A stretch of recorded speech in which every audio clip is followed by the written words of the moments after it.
Telangana assembly రేపు ప్రత్యేకంగా సమావేశమవుతోంది. GST ముసాయిదా బిల్లుకు ఆమోదం తెలిపేందుకు రాష్ట్ర ప్రభుత్వం ఈ సమావేశాన్ని ఏర్పాటు చేసింది.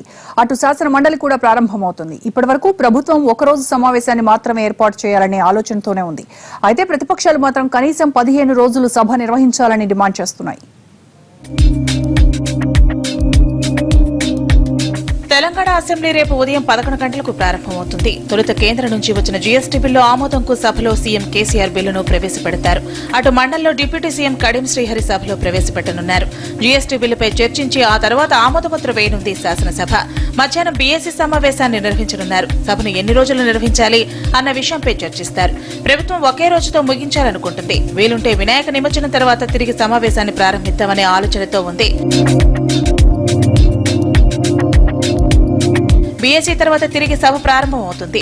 ఇప్పటికే ప్రభుత్వం తీసుకువచ్చిన ఆర్డినెన్స్లను సభలో ప్రవేశపెడతారు. సైబరాబాద్ కమిషనరేట్ విభజన, దేవాలయ కమిటీల్లో సభ్యుల సంఖ్య పెంపు, వ్యాట్పై ఆర్డినెన్స్లను సభ ముందుంచనుంది ప్రభుత్వం. అయితే ప్రతిపక్షాలు మాత్రం కీలకమైన అంశాలన్నింటి మీద చర్చించేందుకు సమావేశాన్ని 15 రోజులు నిర్వహించాలని డిమాండ్ చేస్తున్నాయి.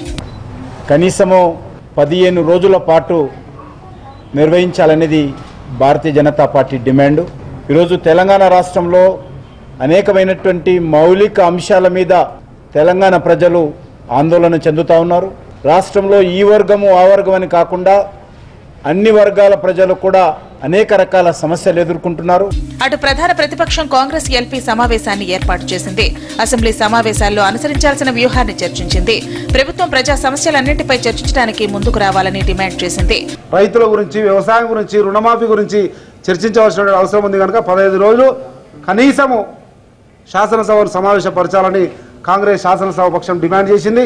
కానీ దౌర్భాగ్యం, మా శాసనసభ పక్ష సమావేశం జరుగుతూ ఉంటేనే తెలిసింది కేబినెట్ సమావేశం ముగించుకొని ఒకరోజు శాసనసభ నిర్వహించాలని చెప్పి నిర్ణయం తీసుకున్నట్టు తెలుస్తా ఉంది. సభను ఎన్ని రోజులు నిర్వహించడానికైనా సిద్ధమంటోంది అధికార పార్టీ. మహారాష్ట్ర ఒప్పందం, కొత్త జిల్లాలతో పాటు అన్ని అంశాల మీద చర్చించడానికి సిద్ధంగా ఉన్నామని ప్రతిపక్షాలే వెనకాడుతున్నాయని ఆరోపించారు టీఆర్ఎస్ నేతలు.